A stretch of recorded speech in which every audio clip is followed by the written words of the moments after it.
Alhamdulillahirrahmanirrahim. Alhamdulillahilladzi arsala rasulahu bil huda wa dinil haqq liyudhhirahu 'ala dini kullih wa kafaa billahi shahida.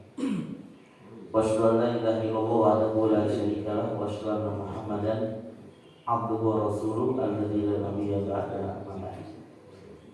Allahumma shalli wa sallim wa barik wa an'im ala nabiyyina wa rasulil karim Nabiina Muhammadin wa ala alihi wa ashabihi ajma'in. Alhamdulillah, segala puji dan syukur marilah senantiasa kita panjatkan kehadirat Allah Subhanahu wa taala, yang mana Allah yang Maha Kuasa masih memberikan kekuatan, kesempatan kepada kita semuanya sehingga kita dapat melanjutkan melaksanakan beberapa ibadah pada kesempatan subuh hari ini, yang mudah-mudahan segala amal ibadah kita senantiasa diterima oleh Allah Subhanahu wa taala. Amin ya rabbal alamin. Shalawat dan salam tak lupa kita aturkan untuk junjungan kita, tauladan kita, manusia terbaik, yaitu baginda Nabi Muhammad sallallahu alaihi wasallam. Dan tidak lupa kita sampaikan belasungkawa atas musibah yang menimpa saudara kita yang gempa di Nusa Tenggara Timur. Mudah-mudahan Allah Subhanahu wa taala senantiasa memberikan perlindungan dan juga memberikan kesabaran kepada saudara-saudara kita yang tertimpa musibah. Para hadirin ikhwati iman rahimakumullah, penghadara maksudena. Alhamdulillah. Setelah bulan yang lalu kita membahas tentang potret kisah Nabi Yusuf ketika beliau dengan jiwa besarnya memaafkan kesalahan saudara-saudaranya. Maka subuh hari ini kita akan membahas tentang kisah Nabi Musa pada saat mencari guru yang bernama Nabi Khidir alaihi wassalam, dengan tema sabar dalam menuntut ilmu. Para hadirin ikhwati iman rahimakumullah, suatu hari Nabi Musa menyampaikan khutbahnya. Khutbahnya sangat berkesan, dan khutbah ini disampaikan di hadapan kaumnya yang kita kenal dengan sebutan Bani Israil. Kemudian tatkala Nabi Musa selesai menyampaikan khutbahnya, maka ada seseorang di kalangan Bani Israil yang berdiri kemudian bertanya. Orang ini bertanya, "Ya Nabi Allah, wahai Nabi Allah, siapakah orang yang paling banyak ilmunya saat ini di muka bumi?" Jadi orang ini bertanya kepada Nabi Musa tentang siapa sebetulnya orang yang paling tinggi ilmunya, paling luas ilmunya pada saat itu di muka bumi. Kemudian Nabi Musa spontanitas menjawab, "Akulah orangnya." Tapi punten, Nabi Musa beliau menjawab bahwa orang yang paling tinggi, paling luas ilmunya itu adalah beliau sendiri. Punten, itu bukan dalam rangka menyombongkan diri, bukan. Ampun para ulama. Tapi memang yang terbersit di pikiran Nabi Musa saat itu spontanitas. Kenapa beliau menjawab bahwa dirinya lah yang paling tinggi ilmunya? Karena kan posisi Nabi Musa itu adalah utusan Allah Subhanahu wa taala. Beliau seorang nabi, seorang rasul, masih menerima wahyu, masih dibimbing oleh Allah terkait wahyu. Nanti jikalau ternyata ada persoalan-persoalan yang Nabi Musa sendiri tidak tahu jawabannya, tidak tahu ilmunya, sependek pemikiran Nabi Musa, kantong doa, kamu nyuhunkeun bimbingan kan begitu. Beliau minta petunjuk dari Allah terkait masalah yang dihadapi. Itu yang ada di pikiran Nabi Musa. Jadi punten, Nabi Musa ketika menjawab bahwa orang yang paling luas ilmunya itu adalah aku, itu bukan dalam rangka menyombongkan diri. Tetapi jawaban ini itu tidak direstui oleh Allah Subhanahu wa taala. Karena meskipun tidak ada niatan dari Nabi Musa untuk menyombongkan diri, tapi jawabannya itu terkesan ada kesombongan di sana. Makanya ini bahayanya tentang sombong. Orang yang sombong itu jangankan disengaja, yang tidak disengaja saja itu ternyata tidak disukai oleh Allah Subhanahu wa taala. Makanya pantas makhluk yang pernah sombong itu dikeluarkan dari surganya Allah Subhanahu wa taala. Kenapa? Karena surga itu bukan tempat bagi orang-orang yang sombong. Jangankan yang belum masuk, yang sudah ada dalam surga saja dikeluarkan oleh Allah Subhanahu wa taala, yaitu iblis. Kan begitu. Nah, ini catatan dari Nabi Musa ketika menjawab akulah orangnya, itu tidak dalam rangka menyombongkan diri. Memang kita sebagai hamba Allah, dan memang itulah yang dicontohkan oleh para nabi. Ketika kita mendapatkan pencapaian, meraih kesuksesan, kalau misalkan dalam masalah ilmu ataupun dalam masalah duniawi, usaha, ekonomi yang mapan dan seterusnya. Kemudian ternyata ada seseorang yang bertanya, bagaimana Anda bisa memiliki ilmu yang luas, menyelesaikan studi-studi akademik yang lancar, nilainya bagus, cum laude gitu dan seterusnya. Maka seharusnya jawaban kita itu adalah nisbahkan setiap pencapaian kita kepada Allah Subhanahu wa taala. Ya alhamdulillah saya bisa seperti ini, pertama karena saya masih ditolong oleh Allah Subhanahu wa taala. Meskipun dalam tataran keseharian kita sudah sangat berusaha, sudah mengikhtiarkan mati-matian untuk mendapatkan pencapaian tersebut. Agar kita bisa mengembangkan usaha yang kita geluti, bisnis yang kita jalani, kita jarang tidur, sering begadang, ikut seminar-seminar, kemudian ikut coaching, coaching bisnis kecil-kecil dan semacamnya. Akhirnya dengan segala perjuangan itu kita berhasil. Ditanya kenapa bisa sukses? Alhamdulillah semuanya murni pertolongan dari Allah. Begitu jawabannya. Jadi kita harus menisbahkan setiap pencapaian yang kita raih itu adalah kepada Allah. Bahwa apapun yang kita raih itu hakikatnya adalah ada pertolongan dari Allah Subhanahu wa taala. Bagaimana kita menafikan diri kita, kemudian memuji Allah Subhanahu wa taala. Kenapa? Karena ini cara kita untuk mengikis kesombongan yang ada dalam hati kita. Kalau bahasa Al-Qur'annya atas lisan para nabi, hadza min fadli rabbi, alhamdulillah ini semua pencapaian yang aku dapatkan ini adalah fadli rabbi, yaitu karunia, anugerah, pemberian, hadiah dari Allah Subhanahu wa taala. Makanya kadang-kala ucapan hadza min fadli rabbi itu ditempel di mobil ataupun di rumah ataupun jadi kaligrafi. Ini sebagai bentuk syukur bahwa sejatinya ikhtiar kita itu sangat kecil dibanding pertolongan, anugerah, karunia dari Allah Subhanahu wa taala.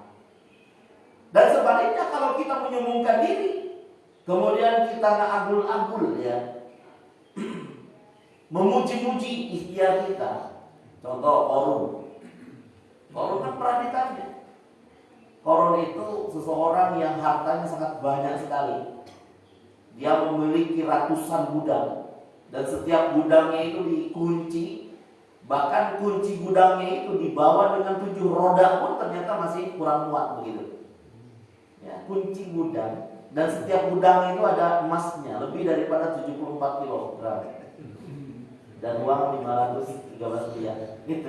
Lebih daripada itu.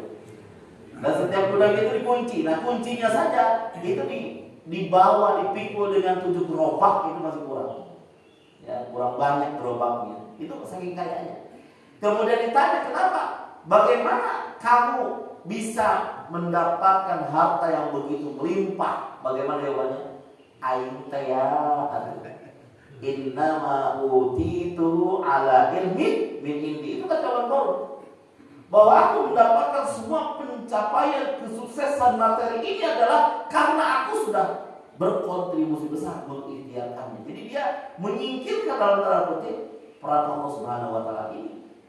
Ya, karakter orang-orang yang sombong. Makanya Korun itu dibenamkan ke dalam bumi. Dan hartanya Korun ini disebut dengan harta Karun. Kan begitu. Karena memang dalam dasar bumi inilah yang pantas ya tempat bagi orang-orang yang sombong semacam Korun ini. Maka kembali bahwa Nabi Musa ketika menjawab akulah orangnya itu tidak lepak dada. Ain atau lepak luhurna yang tidak seperti itu. Tapi memang sependek pemikiran Nabi Musa, beliaulah yang punya koneksi dengan Allah, interaksi dengan Allah, beliau adalah utusan Allah. Nanti kalaupun ada persoalan, tinggal minta petunjuk dari Allah, maka jawabannya ya akulah orangnya. Tapi tetap kembali bahwa Allah tidak merestui jawaban ini. Maka Allah Subhanahu wa taala menegur, mengingatkan Nabi Musa, tidak seperti itu wahai Musa jawabannya. Ada abdun min ibadi, hamba di antara hamba-hambamu, bimajma'al bahraini, yang hamba tersebut berada di majma'al bahrain, pertautan perpaduan pertemuan dua lautan. Huwa a'lamu mink, yang hambaku tersebut lebih tahu ilmunya daripada lebih tahu daripadamu, lebih banyak ilmunya daripada kamu. Dan memang ini luput dari pengetahuan Nabi Musa, karena Nabi Musa sendiri tidak tahu ya ada orang yang lebih pandai daripada dirinya, lebih luas ilmunya daripada dirinya, dan Nabi Musa juga baru tahu. Dan yang dimaksud hamba di sini adalah Nabi Khidir. Ya, Khidir namanya. Dan memang tentang Khidir ini sebagian para mufassirin itu mengkategorikan beliau sebagai seorang nabi, kan begitu. Yang pada akhirnya hebatnya Nabi Musa. Ketika Nabi Musa diingatkan, ditegur oleh Allah Subhanahu wa taala, Nabi Musa tidak mencari-cari alasan asli. Ya Allah, saya makan belum buka Google gitu. Ya Allah, saya mah belum baca ensiklopedi. Mohon maaf ya Allah, saya tidak tahu Khidir teh ternyata hambamu yang lebih tahu. Tidak seperti itu.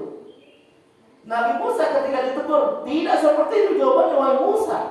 Ada hambaku yang lebih tahu daripadamu. Ya Allah, saya memang salah. Saya siap salah. Saya minta maaf, saya minta ampun. Bahkan Nabi Musa selain menerima dirinya yang melakukan suatu kesalahan, beliau pun minta kepada Allah Subhanahu wa taala agar diberikan petunjuk untuk bisa bertemu dengan Nabi Khidir tersebut. Dan beliau tidak sungkan-sungkan untuk menjadikan Nabi Khidir sebagai guru nanti. Nah, karakter seperti Nabi Musa ini itu penting yang harus kita miliki. Karakter bahwa kalau kita melakukan kesalahan, ya mengaku begitu. Kan ya kadang-kala dalam kehidupan kita menemukan seseorang atau mungkin orang tersebut diri kita, ya, yaitu sifat ngeyel, ya, gespugu salah. Kita salah. Kemudian kita dalam hati kecil kita mengaku bahwa kita salah, cuma karena yang mengingatkan adalah istri. Nah, ada bejak pemajikan. Asal runtuh itu kehormatan sebagai pemimpin kepala rumah tangga deh. Allah. Bapak yang bener mah gitu ya, bapak dong yang bener mah, ayah yang bener mah. Pokoknya mah kamu sebagai istri nggak usah banyak ya mengingatkan macam-macam deh. Kan begitu itu ngeyel namanya. Ya. Padahal yang dicontohkan oleh Nabi Musa, oleh para nabi yang lain, kalau memang salah tinggal mengakui. Nah ini yang berat itu. Ya. Kalau bahasa kekinian itu denial. Denial kedaunya netren. Mereka ngomong gespuku salah tapi nentre dan tidak mau mengakui bahwa dirinya salah. Itu masalahnya. Padahal di antara ciri orang yang kalau dia ingin benar dalam hidup, mudah diluruskan, itu caranya adalah pintu pertama itu adalah mengakui kesalahan. Kalau memang dirinya betul-betul melakukan kesalahan. Contoh yang lain, Nabi Adam. Nabi Adam itu sempat ketika di surga Allah Subhanahu wa taala itu dilarang untuk mendekati pohon. Kamu lihat ya? Jangankan makan buah kuldi, buah keabadian, mendekati pohonnya saja dilarang. Tapi karena godaan, karena rayuan, bujukan, diolok, majikan, ini ya, yang pada akhirnya Nabi Adam lupa sampai melanggar larangan tersebut, kemudian dimakan buah koli. Pada akhirnya apa yang terjadi? Kita tahu bahwa Nabi Adam ya itu diingatkan oleh Allah dengan cara diturunkan ke muka bumi. Dalam hari Nabi Adam tertuang karena buah koli, maka orang mau air canduang mau. Sikan mah di surga gitu kan. Dan terus bapak orang salah waktu harita. Yang pada akhirnya ketika Nabi Adam diturunkan ke muka bumi pun Nabi Adam tidak mencari alasan. Nabi Adam seketika mengakui, iya ya Allah, ini salah kami. Ini adalah kehilapan kami. Kami mengakui bahwa kami termasuk orang-orang yang salah. Kami mengakui bahwa kami termasuk orang-orang yang zalim. Kemudian beliau memperbanyak berdoa, Rabbana zalamna anfusana wa illam taghfir lana wa tarhamna lanakunanna minal khasirin. Kan begitu. Bahkan Nabi Adam itu karena kesalahan ini, nanti di akhirat ketika kita dikumpulkan di padang mahsyar, kemudian hisab belum dimulai oleh Allah Subhanahu wa taala, sampai mau para nabi kan mereka berdiskusi, mau sampai kapan kita menunggu. Semuanya juga memberikan isyarat kepada Nabi Adam agar minta kepada Allah untuk dimulai hisab. Kata Nabi Adam, jangan aku, malu. Karena aku dulu pernah berbuat kesalahan, tapi itu masih teringat, mengakui kesalahan. Yang kedua Nabi Yunus. Nabi Yunus ketika meninggalkan kaumnya, kaum Ninawa, padahal pilihan meninggalkan kaumnya tersebut adalah pilihan yang keliru. Kemudian Nabi Yunus naik kapal, kemudian di atas kapal tersebut Nabi Yunus diperingati oleh Allah Subhanahu wa taala, diingatkan akan kesalahannya, sampai ketika Nabi Yunus melemparkan diri ke samudra, ke lautan, kemudian Allah kirim seekor ikan yang besar, laut naon cenah? Laut cupang, laut paus. Kemudian ikan paus tersebut ternyata rekep ya, menelan Nabi Yunus. Nah, Nabi Yunus ketika dalam perut ikan paus ya berada di kegelapan berbagai macam, di sana Nabi Yunus berintrospeksi, ya, bermuhasabah.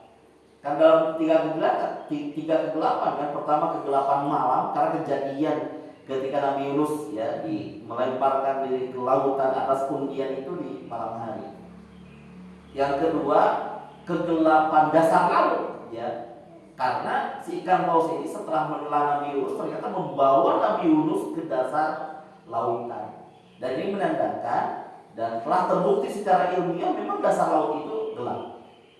Kita menurut sains ya, penemuan bahwa kalau kita diving namanya ya, menyelam di kedalaman kurang daripada 30 meter masih bisa melihat. Jadi cahaya dari matahari itu masih ada semburatnya. Kedalaman 5 meter masih bisa melihat, kedalaman 10 meter masih bisa melihat. Tapi kalau kedalaman lebih daripada 30 meter itu sudah gelap.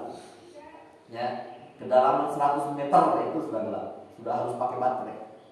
Kedalaman 200, kedalaman 600, bahkan ada kedalaman 1,7 kilometer. Kalau gitu ya. Dan ternyata di dasar lautan itu masih ada ikan-ikan yang bentuknya saja belum terpotret dengan jelas sampai hari ini.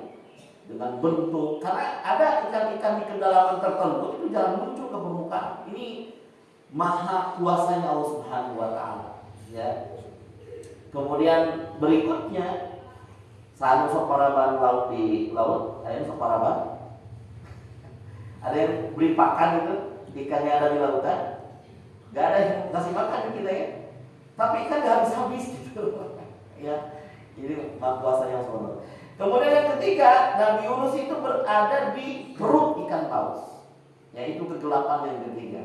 Ya, makanya barang siapa yang mungkin relevan dengan kondisi Nabi Yunus, ya, ayeuna tikeur-tikeur kembang emok, ya, ekonomi lagi susah, sulit, kemudian keluarga berantakan, anak-anak tersandung pergaulan pergaulan yang salah. Ya Allah, kenapa ini seolah memuncak begitu? Ujian itu terasa sangat berat begitu. Nah, kalau kondisi seperti itu, jadilah seperti Nabi Yunus. Nabi Yunus ketika ditegur langsung mengambil kesalahan. Ya. Banyak berdoa kepada Allah Subhanahu wa taala. La ilaha illa anta subhanaka inni kuntu minadh dhalimin. Kata-kata inni kuntu minadh dhalimin itu adalah pengakuan. Ya, ini penting jika memang kita melakukan kesalahan. Kemudian ternyata ada kerabat kita, saudara kita, orang tua kita, istri kita, bahkan murid kita misalkan mengingatkan bahwa kita salah, harusnya kita berterima kasih. Ya, ulang ngadat ya mah, rudet di bejana gitu. Wah, mana sih nyono. Ya. Kenapa? Karena orang-orang yang mengingatkan kita itu termasuk orang-orang yang masih peduli. Saudara, orang saya melakukan kesalahan, keluarga ke papa hare, atuh tak atuh, kuma maneh. Berarti kan mestinya ahli kata gitu. Jadi harusnya ketika kita diingatkan bahwa kita melakukan kesalahan, kalau memang kita salah, ulang head gitu ya. Amak bukan bawa anak gitu. Harusnya berterima kasih begitu. Kemudian silakan mulai untuk memperbaiki diri, kan begitu caranya. Ya, cara kita berada di on the track begitu caranya. Yaitu kalau kita luput, salah, alfa, khilaf, kemudian diingatkan atau kita ingat sendiri, kembali ke track yang benar. Pilih. Seperti Nabi Musa, ya, diberitahu oleh Allah bahwa jawabannya itu keliru. Nabi Musa langsung mengakui, ya Allah, saya salah, saya mengaku salah. Kemudian jika Engkau berkenan ya Allah, izinkan hamba untuk bisa menemui orang tersebut. Ya, maksudnya adalah Nabi Khidir. Para hadirin khotimah rahimakumullah. Pada akhirnya Nabi Musa itu diberikan beberapa petunjuk oleh Allah Subhanahu wa taala. Ya. Petunjuknya itu ya, dalam hadis riwayat Imam Bukhari. Nanti Allah berfirman, "Hei Musa, ketika kamu mencari hambaku tersebut, maka bawalah seekor ikan dalam keadaan mati." Jangan Nabi Musa ada di piwarang nyanak laut ngan dina kaya geus paek laut teh. Ngan luka itu laut kan di bawah itu bau gitu. Sehingga nama laut asin gitu. Karena ikannya dalam keadaan mati sebenarnya. Kemudian nanti Allah berfirman, di mana di tempat ikan ini lepas. Jadi nanti ikan ini akan hidup kembali. Jadi ikannya dalam keranjang, dalam keadaan mati, tapi nanti akan lompat. Bahkan lepas ke lautan. Nah, Allah memberikan petunjuk di mana ikan itu lepas, di sanalah hambaku itu berada. Gitu. Yang padanya berangkatlah Nabi Musa ditemani dengan seorang muridnya. Muridnya itu, ya, itu namanya adalah Yusha bin Nun. Itu muridnya Nabi Musa. Wa qala Musa li fatahu. Dan ingatlah ketika Musa berkata kepada muridnya, namanya Yusha bin Nun, la abram hatta ablugha majma'al bahraini aw amdiya huquba. Pokoknya Yusha, dengarkan, kita tidak boleh berhenti untuk terus berjalan melangkahkan kaki ini sampai kita bisa bertemu dengan hamba Allah tersebut. Meskipun perjalanan jauh, meskipun perjalanan ini meletihkan, au amdiya huquba, bahkan menghabiskan waktu bertahun-tahun. Jadi ini komitmen. Ya, komitmen Nabi Musa ingin mencari gurunya. Selama belum bisa menemukan gurunya, Nabi Musa tidak akan berhenti untuk mencari. Berarti ini ada komitmen untuk menimba ilmu, dicari guru nanti gitu. Tinggal kita, ya, kita tempat, ya, majelis ilmunya sudah ada, waktunya sudah ditentukan tiap ahad subuh kan, tinggal komitmennya. Pokoknya mah ahad subuh ulah digamu gitu, ya. Ini khusus untuk ngaji gitu kan gitu. Kadang-kala ya ujian teh ketika ahad malam Senin sok bentrok ini Persib gitu. Iya, si gori aja paling lembur di jamaah. jadwalnya malam Senin, kan kadang malam Ahad, kadang Jumat sore, kasih teh. Tangis malam Senin, godaan berat mah gitu. Ngaji bersih, ngaji bersih. Bahkan ada yang digeser kan? Akhirnya ngaji ulang geser kami minggu harap, geser minggu harap, libur berarti gitu. Kalah berarti ini dengan Persibnya. Ini godaan berat. Kemudian pada akhirnya ketika Nabi Musa sudah sampai, sebetulnya Nabi Musa dan Yusha itu di Majma' Bahrain, ya, falamma balagha majma' bainihima, dan tatkala mereka sudah sampai di Majma' al-Bahrain, nasiya hutahuma, ternyata mereka lupa terhadap ikannya tersebut. Jadi si ikan tersebut di tempat tersebut di Majma' al-Bahrain tiba-tiba hidup, kemudian ngajak, lompat, kemudian lepas ke lautan. Cuman yang menyaksikan kejadian ini hanya Yusha. Jadi Yusha di satu titik, Nabi Musa di titik yang lain. Yusha melihat, laut teh hidup dulu, cina laut teh hidup. Makanya nanti kalau kita di dapur gitunya, nyimpen asin pedak, antara bijak roti. Nyampak eueuh tah, kumaha tah? Bawa kucing itu. Mau mungkin jeruk deh ya, ayo orang ini. Dan taman itu mujizat yang terjadi di hadapan para nabi, mujizat namanya. Nah, masalahnya fattakhadha sabilahu fil bahri sarba, maka si ikan itu mengambil jalannya meluncur ke lautan, ya, bergerak terus sampai lepas ke lautan. Falamma jawaza, kemudian setelah mereka istirahat, kata Nabi Musa, ayo kita lanjutkan. Jadi tempat tujuan itu dilewati. Karena Nabi Musa itu juga tidak tahu bahwa ikan itu sudah lompat. Yang tahu itu Yusha. Masalahnya Yusha ini tidak memberitahu Nabi Musa. Yang mungkin tidak di briefing di awal nih. Yusha, nanti kalau lihat ikan ini lepas, kasih tahu aku gitu. Tidak di briefing seperti itu. Sudah lewat, qala li fatahu atina qada'ana laqad laqina min safarina hadza nasaba. Coba keluarkan cina ikan liwatnya babak kelantai. Sama ikan yang tadi itu cina keluarkan. Urang ngebot kami dia cina gitunya. Kita sudah melakukan perjalanan yang jauh, sudah letih begitu. Qala, kata Yusha, ara'aita id awaina ila as-sakhra fa inni nasitul hut. Wahai tuan guru, tadi masih ingat tidak? Kita kan tadi istirahat di satu batu. Iya.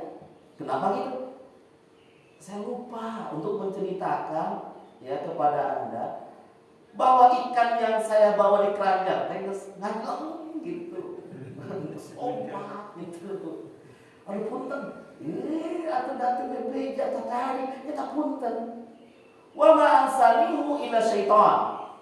Dan tidaklah membuatku lupa untuk menceritakan kejadian yang dilihat ini kepada Anda kecuali setan. Ya, sehingga orang sopo karena hutang alasannya dibawakan tuh setan. Padahal masa popokan ini yang utama gitu. Kemudian yang pada akhirnya Nabi Musa tidak berlarut dalam mempermasalahkan atau marah-marah kepada Yusha. Bahkan kata Nabi Musa, qala dzalika ma kunna nabghi, itulah yang kita harapkan. Kata Nabi Musa, masih ingat tidak tempat tadi kita istirahat? Ya, saya masih tahu persis, batunya juga masih tahu persis. Kata Nabi Musa, kita kemana? Makanya putar balik begitu. Ya, makanya yang tahu rute jalan, yang tahu lokasi tujuan itu jangan tidur di bis ya. Satu-satunya orang yang tahu lokasi, tahu jalan, ya ternyata tidur gitu. Supirnya tersesat. Kemudian pada akhirnya ternyata betul. Ketika Nabi Musa dan Yusha bin Nun kembali ke tempat peristirahatan di mana ikan itu lepas, fawajada 'abdan min ibadina, maka ternyata Nabi Musa dan Yusha menemukan hamba di antara hamba-hamba kami. Atainahu rahmatan min indina, yang kami telah memberikan rahmat kepada hamba kami tersebut. Wa 'allamnahu min ladunna ilma, dan kami telah mengajarkan telah menganugerahkan ilmu secara langsung, ya, sebagai bentuk mauhibah, pemberian kepada hambaku tersebut langsung dari sisi kami. Makanya ilmu ini sering disebut dengan ilmu laduni ininya. Jadi ilmu ini adalah ilmu yang langsung dianugerahkan oleh Allah kepada hamba-hambanya yang terpilih. Mau layak dipelajari, mau luar biasa. Ya, dan tidak termuat di beberapa SKS gitunya. Ya, mau layak sidangna oke, ilmu ini mah. Sebab ilmu ini mah langsung pemberian anugerah dari Allah Subhanahu wa taala kepada orang-orang tertentu. Pertanyaannya, ilmu seperti apa yang diberikan oleh Allah kepada Nabi Khidir? Jadi Nabi Khidir diberikan sebagian pengetahuan bahwa dirinya mengetahui apa yang akan terjadi di masa yang akan datang. Ya, jadi dibukakan sedikit tentang al-ghaib, begitu. Ya, jadi Nabi Khidir mah tahu nanti kalau ini nanti akan seperti ini si A akan jadi seperti ini. Nah itu bukan ilmu murni, ya Nabi Khidir bukan. Itu adalah ilmunya Allah. Cuma Allah mengizinkan kepada sebagian hamba yang terpilih seperti Nabi Khidir ini untuk mengetahui ilmu ini. Makanya nanti Nabi Khidir nanti akan bertindak, bersikap, ya, berkata sesuai dengan ilmu Allah ini yang dibuka kepada beliau, ya.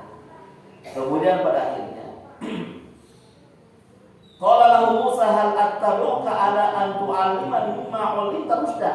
Nabi Musa dengan penuh etika, penuh adab minta izin kepada Nabi Khidir agar diperkenankan untuk Nabi Musa mengikuti beliau sebagai bentuk dalam rangka menimba ilmu dari Nabi Khidir. Jadi kalau bahasa saya, guru, angkatlah aku jadi ibu.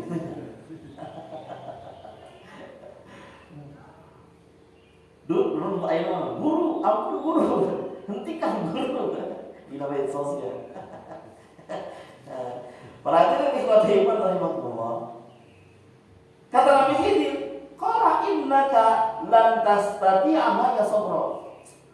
Duh, saya khawatir bukan tidak mengizinkan, cuma Anda ini bisa sabar atau tidak? Saya khawatirnya Anda tidak bisa bersabar begitu. Ya. Gak akan mampu, ya. Kemudian kata Nabi Musa, satajiruni insyaallah sabira wala a'si laka amra. Insyaallah saya janji, saya komit akan bersabar dan saya tidak akan melanggar perintah. Ya, jadi Nabi Musa akan mengiringi Nabi Khidir dan beliau berjanji akan bersabar. Qala fa in taba'tani fala tas'alni an syai' hatta uhditsa laka minhu dzikra. Tapi syaratnya kalau memang Anda sudah berkomitmen ingin mengikuti saya, syaratnya satu, jangan bertanya tentang apapun. Nanti kalau ada sesuatu yang mungkin belum dimengerti olehmu, belum masuk logikmu, logika kamu, ya, maka jangan langsung ditanyakan, ya, bersabar saja, ya, lihat saja. Kemudian kata Nabi Musa, siap. Nah, perhatikan ikhwatimullah, ternyata ada 3 kejadian. Yang 3 kejadian ini itu belum bisa dimengerti oleh Nabi Musa. Ya, karena Nabi Musa tidak mengetahui tentang latar belakang kenapa Nabi Khidir melakukan hal-hal yang nanti akan dilihat. Yang pertama, mereka berdua itu naik kapal, ya, naik kapal. Kapalnya bagus sebetulnya. Cuma ketika kapal ini dinaiki, ditumpangi di tengah-tengah lautan, bayangkan Nabi Khidir itu melubangi kapal tersebut. Kapal sehalus-halus mah dibolongan, papan-papannya dikatakan begitu, dirusak-rusakan. Akan kita juga kalau sebagai penumpang bagaimana cara dirinya. Kita rek ngelapkeun urang, kumaha di cenah teuleum itu kumaha cenah modal. Karena kapal itu bagus tapi dilubang sampai bocor begitu, ya. Kemudian ya tidak sabar Nabi Musa bertanya kepada Nabi Khidir, "Qala akhrattaha tuqriqa ahla?" Apakah engkau melubangi kapal ini dengan tujuan untuk menenggelamkan semua penumpangnya? Kela kumaha teh. Lawan jita syai'an imro, sungguh engkau telah melakukan sesuatu yang sangat mungkar. Ya karena Nabi Musa belum mengerti begitu. Ya, apa maksud dan tujuan kenapa Nabi Khidir melubangi itu? Dan Nabi Musa memang kepancing juga, beliau tidak sabar. Katanya Musa, oh iya, maaf gitu. Itu yang pertama. Yang kedua, fantalaqu hatta idza laqiya gulaman faqatalahu. Mereka berlalu, kemudian ternyata Nabi Musa dan Nabi Khidir itu menemui seorang remaja. Kemudian remaja ini tidak kelihatan melakukan kejahatan, tidak melakukan kriminal, tidak korupsi uang negara, ya tidak membabat hutang, tidak membunuh jiwa yang lain, malah dibunuh sama Nabi Khidir. Faqatalahu. Nabi Khidir membunuhnya. Ya, kan bingung, itu kumaha guru teh nyari remaja malah dipaehan segala kumaha gitu. Kita juga pasti protes lah gitu. Kita kalau di posisi Nabi Musa sama, kita juga mempertanyakan. Tapi kalau hari ini ada yang seperti itu, yo mainan kira ya teman, nggak mungkin bisa diterima untuk hari ini karena nggak ada lagi Nabi hari ini ya. Kalau Nabi Khidir, ya beliau adalah Nabi Allah. Kalau kata Nabi Musa, apakah nafsan zakiyatan bi ghairi nafsin? Apakah Anda membunuh satu jiwa yang tidak pernah melakukan kesalahan karena sebab dia membunuh yang lain? Ya, remaja tanpa dosa tapi dibunuh. Kemudian kata Nabi Khidir, katanya sudah kaum ini tidak akan bertanya. Maaf. Yang ketiga, kalau yang ketiga Nabi Musa dan Nabi Khidir itu sudah melalui perjalanan yang cukup jauh, dan mereka selama perjalanan itu tidak menemukan makan besar. Beda sangka ayeuna balik ka Pangandaran, balik ka Ciamis, balik ka Cianjur, seueur ayeuna restoran, tempat nyimpangnya gitu nya. Balik ka Ciamis aya SR ayeuna gitu nya. Balik ka Purwakarta ka mana aya rest area atau nabi sate marangi gitu nya. Kalau dulu perjalanan itu ya jauh begitu tanpa ada warung. Kemudian ternyata Nabi Khidir, Nabi Musa itu melintasi satu perkampungan. Mereka istaqama ahlaha, minta makan, sekedar minta makan. Ya, minta makan ini karena memang ya selama perjalanan tidak mendapatkan makanan. Ya. Tapi ternyata karena penduduk kampung tersebut itu sangat bakhil, fa'abau an yudhaifuhuma, tidak ada satupun yang mau ya untuk ya memberikan sekedar jamuan makan kepada dua tamu mereka ini. Gak ada yang ngasih makan. Hari ini mungkin kalau ada orang yang datang ya ke tempat kita, kan banyak modusnya. Di antara modus yang paling terkenal itu kehabisan ongkos gitu ya. Punten Pak, abdi pergi cina abdi saya ongkos, mau disebut dikasih. Abdi tasi cina saya pun ongkos. Tapi di mana gitu. Kan mungkin kita juga malah isi modus. Tapi kalau minta makanan mah segala pasti. Meskipun modus kasih gitu. Pak manawi aya sangu sampai mah. Sangu. Aya sangu mah. Sakatunanya lauk apa deh lauk. Kayaknya kalau untuk makan mah dikasih gitu. Ini mah enggak. Jadi kampung tersebut itu terkenal dengan bakhil. Nah kemudian pada akhirnya Nabi Musa, Nabi Khidir sudah beliau tidak ada harapan lagi. Beliau berdua ini mau keluar dari kampung tersebut. Hanya sebelum keluar itu mereka berdua mendapati satu rumah yang rewat, hampir rungkat begitu. Oleh Nabi Khidir, rumah yang hampir roboh tersebut malah diperbaiki, ditunjol deh dunia. Sok tarak hati wae cenah boga guru teh cenah.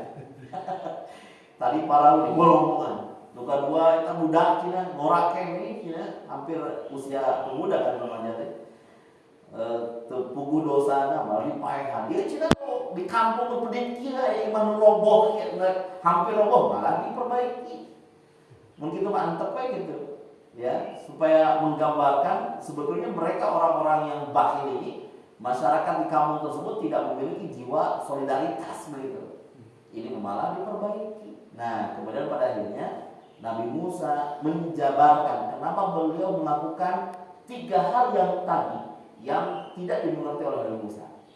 Pertama, adapun yang berkaitan dengan kapal, berkaitan dengan perahu. Jadi perahu tersebut itu adalah milik orang-orang miskin. Yang mana orang miskin ini mereka menggantungkan pencaharian kepada mencari ikan, nelayan, ya. Dan mereka kalau tidak memiliki kapal, ya sudah, mereka tidak akan bisa ya mencari ikan lagi. Kemudian di belakang sana, ya di seberang sana, itu sedang patroli seorang raja yang zalim, yang mana raja itu ketahuan kalau raja ini melihat perahu yang bagus pasti diambil, dirampas. Ya, pokoknya si raja ini kalau melihat perahu yang bagus pasti dirampas. Dan memang betul, ketika si perahunya itu dilewati sama si raja yang zalim, si raja ada gitu. Wah, ini mah perahu teh butut atas lewat. Maka mereka berlalu begitu saja. Jadi Nabi Khidir kenapa melubangi perahu yang ditumpangi? Kenapa papan-papannya dibongkar? Supaya terkesan perahu ini jelek. Jadi kalau sudah terkesan perahu ini jelek, itu tidak akan diambil sama raja yang zalim ini. Oh gitu, maksud mohon gitu. Nah itu doa terus sabar mata kopi katanya. Sabar atau abi pamewata sama gitu, abi mau protes, sabar mata kopi sabar. Kan gitu ya. Yang kedua, kenapa Nabi Khidir memburu remaja yang tadi? Sesuai dengan ilmu yang diberikan oleh Allah kepada Nabi Khidir. Dan ilmu ini tidak diberikan kepada Nabi Musa. Nabi Khidir dengan ilmunya Allah tahu remaja ini ke depan akan menjadi seorang pemuda dewasa yang jahat. Bahkan si pemuda ini, ya, si remaja ke depan itu, dia akan mengintimidasi kedua orang tuanya. Jadi masih mendapati kedua orang tuanya dalam keadaan lansia. Bahkan si pemuda ini itu akan menekan, mengintervensi, menyiksa kedua orang tuanya untuk memurtadkan mereka dari Islam. Jadi pemuda ini punya niatan yang buruk, ya, ingin memurtadkan kedua orang tuanya dari Islam. Maka menurut Nabi Khidir sebelum masa ini tiba, ya, daripada kudu maksa kolot Cina murtad ini harus dituar dia lagi gitu. Tapi ini hanya berlaku bagi Nabi Khidir gitu, yang diberikan ilmunya, ya, ulama berdasarkan wangsit yang saya terima. Enggak wangsit di mana orang kita terputus, kita seperti Nabi Musa juga posisinya. Kita tidak tahu apapun tentang apa yang akan terjadi di masa yang akan datang karena ilmunya tidak diberi kepada kita. Kalau kepada Nabi Khidir memang dikasih, ya, orang-orang pilihan, begitu. Kemudian pada akhirnya oleh Nabi Khidir si pemuda ini yaitu disingkirkan dari dunia karena tadi dia akan memaksa kedua orang tuanya untuk murtad dari Islam. Adapun yang ketiga, kenapa Nabi Musa malah memperbaiki rumah yang hampir roboh? Kata Nabi Musa bahwa rumah tersebut itu dimiliki dua anak yatim, yang mana ayah kedua anak yatim ini soleh. Makanya apa ini menjadi alasan kenapa Nabi Khidir membantu dua anak yatim ini? Ini karena sebab kesolehan ayah mereka berdua. Jadi kalau ingin keselamatan bagi keturunan kita, anak dan cucu, ya, maka kita harus soleh. Kan menurut para ahli parenting, salah satu ikhtiar yang mesti kita lakukan agar anak kita menjadi anak-anak yang soleh, keturunan yang soleh, caranya adalah solehkan terlebih dahulu diri kita. Ini kan nyambung dengan pembahasan-pembahasan yang sebelumnya. Jadi justru karena ayah mereka soleh, maka Nabi Khidir membantu dua anak yatim itu. Ya, dan kalau memang kita yang sudah soleh, jangan khawatir, tong hariwang, ninggalkan budak tanpa harta oge, insya Allah mereka akan hidup dengan baik. Ya, jadi kesolehan orang tua itu sangat berpengaruh terhadap kebaikan anak. Gitu. Yang pada akhirnya kata Nabi Khidir, itu rumah tersebut di dalamnya itu ada warisan peninggalan ayah mereka. Nanti kalau rumah ini dibiarkan roboh, kemudian setelah roboh maka masyarakat itu ternyata ingin bangun ulang. Dan ketika membangun pondasi, menggali pondasi, ternyata mereka menemukan harta warisan. Bisa-bisa ini harta warisan ayah mereka, peninggalan satu-satunya itu dirampas sama mereka. Karena mereka itu selain bakhil, rakus juga mereka itu. Ya, makanya rumahnya diperbaiki, ketahanannya itu adalah sampai mereka dewasa. Kalau toh ternyata rumah ini roboh ketika mereka sudah dewasa, insya Allah warisan mereka sudah aman. Karena sudah ya sampai kepada ahli warisnya yang berhak. Jadi ketahanannya itu disesuaikan sampai mereka dewasa. Kan begitu. Jadi kenapa rumah ini tidak boleh roboh menurut Nabi Khidir? Sebab kalau roboh pasti orang itu akan bergotong royong membantu masalahnya. Kalau mereka tahu di dalam rumah itu ada warisan, warisannya akan diambil, akan dirampas sama mereka. Nah, kata Nabi Khidir, sebelum ini terjadi, lebih baik kitalah yang menolong dua anak yatim ini sampai dua anak yatim ini terus aman, ya, sampai mereka dewasa. Kan begitu, biar harta warisannya sampai. Apa pelajarannya? Pelajarannya hati-hati dari mendapatkan informasi yang belum utuh. Ya, kadang-kala di medsos gitunya berseliweran gitu. Program pemerintah ya. Oh iya kan pemerintah. Terkait Kopdes gitu, MPG gitu. Ya, bukan itu sih. Maksudnya setiap apapun informasi, kalau memang kita belum utuh, apalagi kalau bacanya sebentar dari medsos, lebih baik jangan dulu komentar. Atau lebih baik jangan dulu disimpulkan sebelum kita langsung baca langsung sumbernya, dengarkan langsung narasumbernya. Kalau video, dengarkan secara utuh, jangan cuplikan-cuplikan. Jadi gitu. Kadang-kadang soalnya potongan-potongan, tapi ternyata begitu gitu maksudnya gitu. Jadi salah menyimpulkan kan begitu. Ya, makanya ini perlu kesabaran, ya, perlu kesabaran. Ya. Mulai kayak kisah politik kan bahaya. Ini tanggal 16 Agustus gitu ya. Besok kemerdekaan, besok asli itu merdeka. Nah itu ya para diri, ya, hikmahnya pertama. Jadi setingkat Nabi Musa pernah salah, tapi beliau ketika ditegur, diingatkan sama Allah, maka beliau menerima. Penting ya, kedewasaan, kelapangan hati kita untuk mengakui kesalahan, agar kita tidak berlarut ya dalam kesalahan tersebut. Kemudian selanjutnya Nabi Musa sebagai orang yang memang ada komitmen untuk menimba ilmu sampai beliau mencari guru, ya mencari guru. Kemudian ternyata beliau diuji, ya, dan memang buktinya beliau tidak sabar. Tapi pelajaran mahalnya adalah bahwa kalau memang kita belum mendapatkan informasi yang utuh, ya lebih baik kita diam dulu, jangan langsung komen, jangan langsung menyimpulkan, karena bisa saja kita keliru, ya, karena informasinya belum utuh, seperti ketidakutuhan informasi yang dilihat oleh Nabi Musa. Wallahu a'lam bishawab. Terima kasih atas perhatiannya. Aku qouli hadza wa astaghfirullah li wa lakum. Kita tutup dengan doa penutup majelis. Subhanaka Allahumma wa bihamdika asyhadu an la ilaha illa anta astaghfiruka wa atubu ilaik. Assalamualaikum warahmatullahi wabarakatuh. Waalaikumsalam.